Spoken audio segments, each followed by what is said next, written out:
Ladies and gentlemen, welcome aboard. I'm Captain X. Season 4 of Warzone 2 is finally here, and we have a ton of huge changes to the game. And let me just say, I am very excited for a lot of them. We have a new map, we have major changes to TTK, and tons of other big core gameplay changes, new weapons, and a lot more new features. So let's jump right in. So of course, we've got the new Vondel map, which is going to be a mid-size map, bigger than Ashika, but smaller than Al-Mazrah. It's going to be available for Resurgence and DMZ at launch. We've got 6 new multiplayer maps, 3 new weapons. We've got a new AR, a new SMG, and also a new melee weapon, and then a bunch of new stuff added to DMZ as well. Now, they stated here early on that one of the big things they're trying to prioritize is stability, especially server-related stuff. That has been a huge issue plaguing the game for a while. So excited to see this. Hopefully, we do see some notable big changes there. Got the main new operator for Season 4 is going to be Nikito. He actually was in Warzone 1, if you recall, and I'm assuming he's going to be in the Black Cell Battle Pass option, which is like the upgraded Battle Pass option if you choose to do so. There's this Anna Vega, which she looks kind of familiar from Warzone 1 as well, to be honest here. And then we've got this new fancy looking Black Cell operator here as well. So the new AR is the Tempest Razorback. I believe this is a variant of the Cronin. I think it's like in that same line. It says it is a smooth and controllable full auto 5.56. So hopefully like a low recoil style, low damage AR. The ISO 45, this was in Warzone 1. Now in Warzone 1, this gun sucked. So I'm interested to see how it does. It says high fire rate and stopping power. So we will see. Got the new melee weapon, the Tonfa, however that is. So we'll see. Now, talking about melee though, melee got nerfed, hallelujah. Fist lunge range decreased, gun butt lunge range decreased. So you're not going to get that lunge when you melee as much. And also the damage from meleeing with your weapon was decreased. They also are reworking shotguns a little bit. So they're saying pellets now use damage priority, which I think what they're saying is because it's in multiple pellets, whatever the pellet hits that is the highest damage area, like if one of the pellets hits the head, it's going to take a headshot damage for the rest of those pellets. I think that's how it's explaining it. So essentially, I think shotguns got buffed, actually. Now, weapon balancing. Now, I'm going to spoil something here that we're going to talk about later, but they are adding 50 HP to all players in Warzone. And so because of that, they're adjusting how some of these guns work. And there's actually not that much weapon balancing, but every single gun's going to feel different because there's 50 more base health now in the game. They're also saying that they're getting rid of the term armor damage, and they're going to say there's going to be a lot more Warzone only specific terms. So the Cronin Squall did get a nerf. It's saying its bullets to kill was increased by 2. But this is confusing because I don't know if that means with the extra health it was increased by 2 or before the extra health it was increased by 2. It's a little confusing. Now, they increased the max damage, and what that means is the close range damage was increased, and they also added a minimum damage. So that's saying at longer range it will do more damage basically. But we're going to have to see how this works out because this is kind of confusing. They made some adjustments for full auto and semi-auto. Shotguns, a lot of the shotguns got buffed. Shotguns might be looking really good, but this might be because of the extra health so they can try to balance them.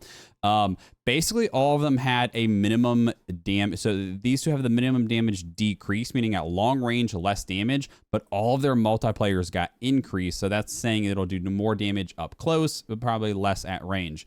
Same with the Bryson 890. Expedite 12 got minimum damage added. That's a buff at range. KV Broadside got a small nerf. The Lockwood got a decrease at range, but then it looks like a lot of those multipliers were buffed. So yeah, shotguns are going to be looking kind of interesting in this update. SMGs, the only SMG to get any adjustments was the Fennec, but they decreased the time to kill by 1 bullet. Again, I don't know how that factors in with the extra health, but the Fennec might finally be back again. The Fennec was nerfed really hard a while ago. It sucked. It maybe finally can be back as like a top tier solos SMG with that small magazine it has. F-Tac Siege is going to get an akimbo attachment. You have to get 25 hipfire kills with it to unlock. That's probably going to be broken. Kasov 70 got a new barrel, so we'll have to see what that does. And then this one, God, the KV Broadside Dragon's Breath got a buff to its close range damage. Hooray. A few bug fixes here. Nothing too major there from what I saw. There is a new assault on Vondel. This is kind of just like some community challenges like with the trophies. And I think if we get so many of these trophies as a community, we're going to unlock certain things like taxi boats, the reinforcement flare upgrade, the favorite supply box, which is like your personal loadout crate. So I'll have to see how all that functions. Got a new quick glance at the battle pass here. We've got Nikito as the main top level guy there. Now, this is a change. I am super excited for this one. This has been something I've been complaining about for a long time.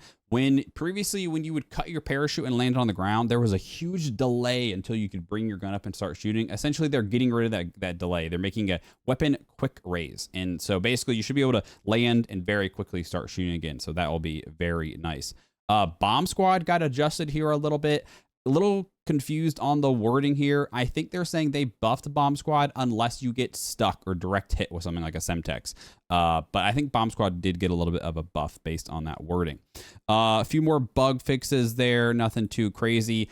Audio adjustments. The only thing they're talking about audio has to do with war tracks. Nothing about footstep audio in this entire update, but doesn't mean they did not make some slight changes and whatnot. We will have to see there. This is an interesting quality of life change they made. So basically they're saying if you get shot at by more than one player when you go down, it's going to tell you how many people were shooting at you. So like if you got shot by 3 people at once and you got insta-killed, it'll say 3 people shot at you apparently. So I guess that's nice. That way you're not like, wow, how did I die in literally 1 bullet? And it's because you got shot by multiple people. A few adjustments here. Now, this is an interesting one right here. Ability to select skins for tacticals and lethal. So you're going to have like custom grenades, custom throwing knives, perhaps. So that'll be cool. Interested to see how that works out there. A bunch more bug fixes here. One that I did see that would be nice here is there was an issue where you would get the ADFOV glitch where your FOV would be zoomed in. Supposedly they have fixed that. So hopefully that is fixed. Spec Ops here, not going to cover too much on this, as to be completely honest, I don't think I've ever played Spec Ops, but it's there if you want to read it. Here are some of the new multiplayer maps that we'll go through quickly. The Kunstenar District, which this is a part of Vondel, I know. Showdown, this is an old Call of Duty 4 map, and this is also Downtown Village, basically, in Al Mazrah. We've got Marsh Battle Map, again from Al Mazrah. We have Village Battle Map, again from Al Mazrah. These are like the ground war invasion type maps. And then we've got 2 gunfight maps, Mercado, and also Penthouse. I think Mercado is from one of the big ground war maps, and then Penthouse, I'm not sure if that is completely new or not. There are a few different multiplayer playlists or gun modes added. So there's a 10v10 mode that was added. A few other things. I'm going to just very quickly go through multiplayer as I cover mostly Warzone on this channel here, but feel free to pause if you want to read any of this. A lot of this is just bug fixes and slight adjustments. MW2 ranked play, again, not going to cover this too in depth. They are restricting all those new guns here. It doesn't look like they're really making any major changes to it. This is kind of just an overview of the same stuff of what it's always been. They're just kind of restating what it is. All right, Warzone changes. So again, talked about that assault on Vondel thing. This is going to be that community challenge that will unlock these additional new things in the game. So we'll have to see how that works. I guess those will be unlocked later in the season then. Of course, we have the new map of Vondel.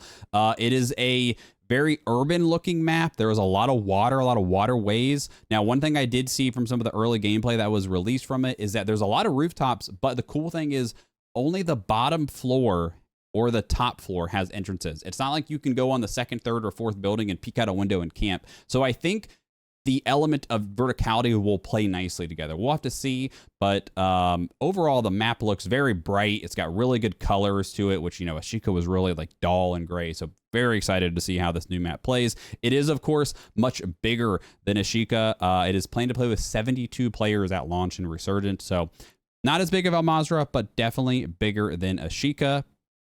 The big sandstorm that was in Al Mazrah that would rotate out, that is gone. But there's going to be some new big sand dunes apparently left from that. They also added a vibrancy to vegetation, which I think is good because that map also was a little bit dull in colors sometimes. There's a new mode on Vondel called Lockdown, and this is essentially hardpoint in Warzone. So you have to like capture a moving area, you have to hold it down and get points. So probably a really good way to level guns and a really good way to just get on and practice, especially if you don't own multiplayer. So this is where they finally talk about the big changes to the health. They increase the health from 100 to 150. So now you're going to have, instead of 250 total health with your armor, 300.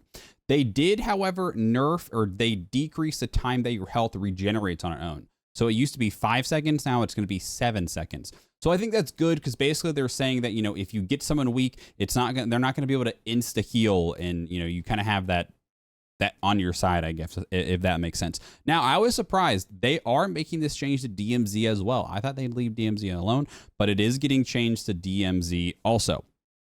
They are making a few changes to how looting works, and it's basically they're saying that you're going to automatically pick up the 3 plates on your person, and then 2 more slots of 3. So you're going to automatically pick up 9. After that, you have to manually loot then.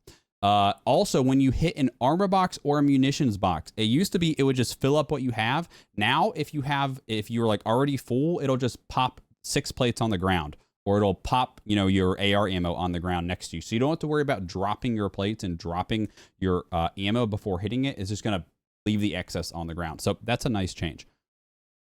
They made some changes to vehicle fuel where you can actually siphon gas out of a vehicle using a gas can. So, but you don't know, you could sabotage your enemy's car or something. I don't know. It could be interesting to see how that works. Here is the playlist update. So for this week, we are having ranked play, which will be Al Mazrah. Big map Al Mazrah is just solos and quads. Vondel will be all modes, and that'll be Resurgence, similar to Ashika, and then plunder quads on Al Mazrah. So no Ashika this week.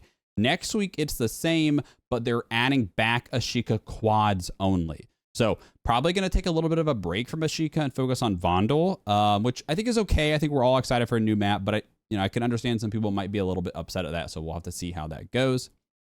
There is a new rejoin feature. This is going to be really nice. It's only in beta, apparently. Basically, let's say your internet goes down or your Xbox shuts off or whatever. As long as you come back and you join on your teammates within 4 minutes, you can join the game again. Now, of course, this doesn't work in solos. There has to be at least 5 teams remaining in the match. So you can't join when there's like a 1v1 for the win. So you can't join on the end game. But this is going to be a really nice change. I am very excited to see this and see how well it functions. Apparently, there are a few known issues with it, like some visual bugs and stuff, but excited to see how that plays out again. They did add a kill cam to the Gulag, which would be nice. They got rid of proximity chat in the pregame lobby. You can skip the exfil sequence after when you win the game, so that'll be nice because that thing took literally forever. So Vondel, there is a new vehicle, the Tav, which is like it's a truck that can go on water or on land. It's pretty cool. There is a dynamic fog system, and this is in Resurgence and also DMZ, although it's stronger in DMZ than Resurgence. And they're saying that billboards will tell you when the fog is rolling in around the map. So it'll probably say like weather warning or something like that. So that'll be interesting and cool to see how that works. There's a new high stakes public event where a crate is going to drop from the sky and it'll have like high loot. Kind of like how like the balloon drops worked in Fortnite, maybe, I think. But here's the cool thing. When you capture one, it'll grant players double weapon XP and player XP for the entire match. And this stacks with XP tokens. So if you're trying to level guns, this could be a crazy way to level guns. To get that gun you're leveling, grab one of these here, pop an XP token, and then, you know, go kill people or go do more contracts. Probably level up very quickly that way. There is a new reinforcement flare. This is a field upgrade. Basically, if you have this, if you pop it, any of your teammates that are dead, one of them is going to randomly get bought back for free, essentially. So cool little feature there. Could be crazy to use in endgame situations. Very interesting there.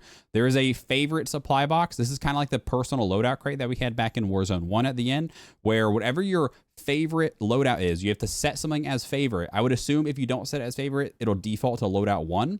It'll pop both those guns out of you for that crate. So make sure whatever is on your favorite or your loadout 1 is going to be what, like, your main guns, like your AR and your SMG or whatever that might be. So some more adjustments to the map, and a lot of these are some good quality of life stuff. They are adjusting ground loot, of course, revised attachments. My guess is a lot of the ground loot will have higher magazines because of that higher health. They did make both armor and munitions boxes $500 more expensive, so they're now $2,500 a piece. I think that's a good balance overall because they were pretty cheap. Backpack inventory quality of life here. This is basically saying that if you're trying to loot something you already have, it's going to say there's a duplicate. So it just makes it a little bit easier to loot. They're trying to differentiate how the different smokes look. So loadout drops, deployable buy stations, and smokes, they all look very similar, but they're going to emit a different like gas, like a red, green, and gray. That way you can tell which one is which when you're looting it. So that will be nice. Resupply got nerfed. It is now going to take 50 seconds to resupply either your tactical or lethal, which it used to be only 30. They increase the amount of damage when you shoot down the redeploy drone. So when that comes and crashes down, it's going to do more damage to players. So you could get kills that way, actually. So could be interesting. Bounty contracts will now prioritize people on the ground and closer to the enemy. So bounties should be more useful to grab. Most wanted, whenever you're carrying a most wanted, you're going to carry a flag on the back of your operator. So this will be easier to distinguish, especially when you're pushing a most wanted, who is the most wanted. Data heist public event. If you complete this, you're going to get basically like a recon. You're just going to tell you the next circle. So that's cool. Big change here. Gas circle finale behavior. There is less moving zones in the end game. So it used to be there was 4 moving zones where the zone would actually move to a different area. Now there's only going to be 2. So I think they're basically saying that it's just going to keep getting smaller and smaller, and only the last 2 will move or something like that. And what they're saying there is the reason for that is the way it would pool, there was more like RNG or luck. If you were on the opposite side of the pool, you were screwed, basically. So they're trying to kind of decrease that RNG factor and make it more like you have to fight it out at the end, which I think is good overall. We'll have to see how it plays out, though. For the gulag, the capture the flag thing that's in the center, they made it 1 second longer to capture, which is good. It was a little bit too fast in my opinion. Heavy chopper got adjusted a little bit. Basically, when it runs out of fuel, it's not going to blow up anymore. So this is, again, all maps now. And again, this was all modes for all those changes here. So this is all maps again. Gas damage was reduced. This is, again, going to really change the way gas plays happen and whatnot. So gas is going to basically cause less damage when you're not wearing a gas mask. So to 6 instead of 9. And in the first 4 circles, it does only 5 damage. So gas will do a little bit more damage at the end of the game. So definitely going to open up gas plays here a lot more. Armor plates, you're going to only respond with 1 armor from when you come back from the gulag. Gulag overtime, same thing here. Big change to strongholds on Al Mazrah. AI are gone. There is no more AI in the game, with the exception of there is only going to be AI at black sites. Only the black site will have AI, but there will be less there. Basically, what they're saying is strongholds are active at the start of the game. You could go land straight on a stronghold and try to fight for it and get your loadout that way, and you can get your UAV. But people can recapture the stronghold at any time. So, like, if you capture the stronghold, you guys rotate out, another team can come in, capture it, get their loadout, and then now they have that UAV. So there's kind of more of a precedence on, like, holding the stronghold. It could kind of promote some camping in the way, but we'll have to see how that plays out. But I'm glad that the AI are being taken out of Warzone overall. For Resurgence, there is a new dynamic Resurgence timer. Basically, let's say you guys are playing quads and one of your teammates leaves and now you're only playing trios in quads. The respawn timer is going to get shorter, essentially. It's going to make it quicker because it knows you guys are, playing with less people. So it could be fun, actually, to go in and play like duo versus quads intentionally because you're going to have a faster respawn timer. So could be cool. Now, this new vengeance icon, I'm a little concerned about this one. I can't lie. When a squad member, basically what it's saying from what I understand is that if one of your teammates dies, it's going to point you in the direction of where they died from. So I'm concerned about that because if, let's say I'm trying to 1v4 a team or something, and I know as someone in the comments is going to be like, oh, well, you were a sweat, so this only hurts you, this helps me, which you're probably right, it does.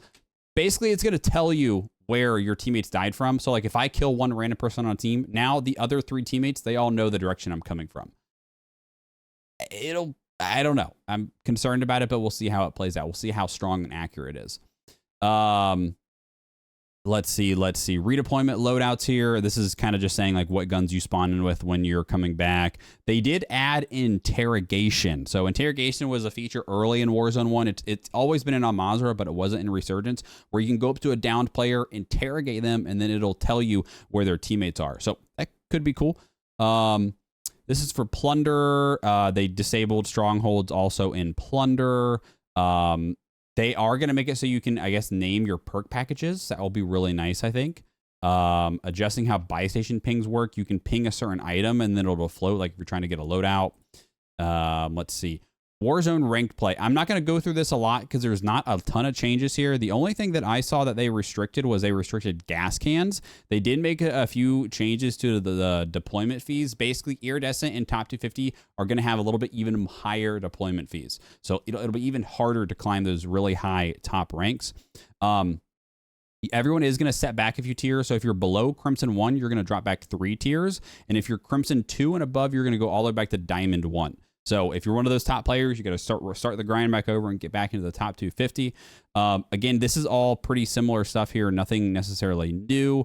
I think the only thing that I was interested in was seeing how that they said that there was going to be a different set of how the rejoin feature worked. And see if I can find it here, which I don't see it. So we'll have to see how that feature works. They said there was going to be some different changes to how the rejoin feature works specifically in ranked. Now, DMZ, I'll cover this quickly. I'm not a big DMZ guy, but DMZ is looking really good. They're adding your stash. You have like a forward operating base. So like before you go into the game, there's things you can do and you can adjust your stash. You have your wallet that you can buy stuff. So DMZ is starting to get a little bit more in depth and maybe start to be a little bit closer to like a Tarkov type experience, but not quite as crazy from what it seems like. There is a new faction here. There is a big seasonal reset. So maybe this is a good time for me to finally get in DMZ. I don't know. We'll see. Vondel will be available on DMZ as well. A few adjustments, bug fixes, and yeah, there you go. So overall, new map.